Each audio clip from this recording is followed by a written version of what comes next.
Hello everyone and welcome! Today we will talk about how to paint the base of a landscape in our model layout. Once the base of a landscape has been modeled, we will face a wide expanse of plaster and we risk being blocked. We don't know where to start and we are afraid to continue. Today we will paint the area behind the bridge of my layout. Let's move on the painting phase. I start by delimiting all the rocky areas, painting them grey. Usually, after modeling the landscape, I lay a layer of plaster mixed with sand to give roughness to the areas where it is necessary. In this case, with gravel, I also created some island in what will be the river bend.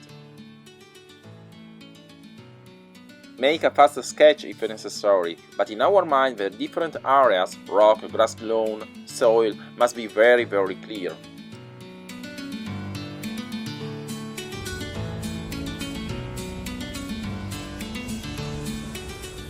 The second step is to paint the river's path in black or a very dark brown. We can give a second coat.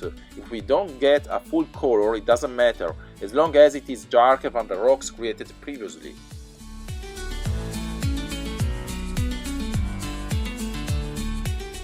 From now, let's give life to the river bend, shading with a little amber tones on the edges of the watercourse.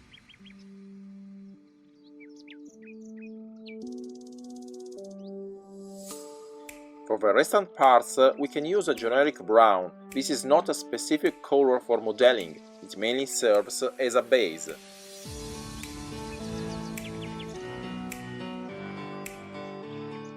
We can give a second coat to the rocky parts, even with a smaller brush and less diluted color.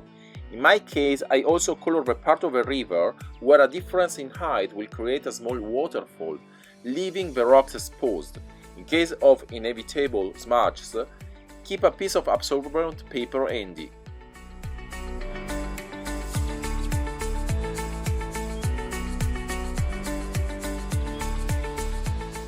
This is only the beginning of our work. It is obviously all very raw, but we already have a very precise idea of what our landscape will be like, with the individual different areas well delineated.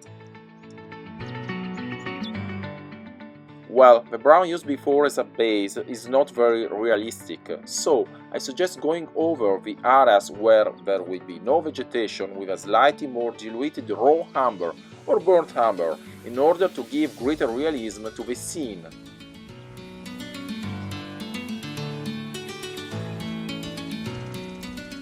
Now, one of my favorite parts, the dry brush. I've already talked about it in another videos. Basically, with a dry brush and pure color, we give very quick brushes to the rock to create its imperfection and light reflections. If done delicately, it will give a lot of depth and realism to the scene. With a little bit of green and black, we define a pit in the ground in which a small pond has been formed.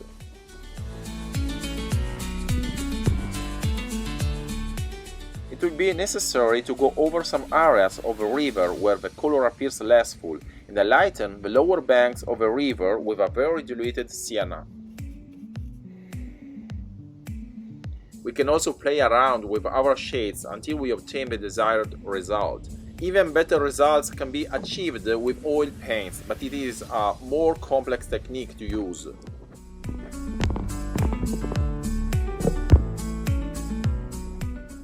And here is the base of our scenario, painted and ready to move on to the next phases.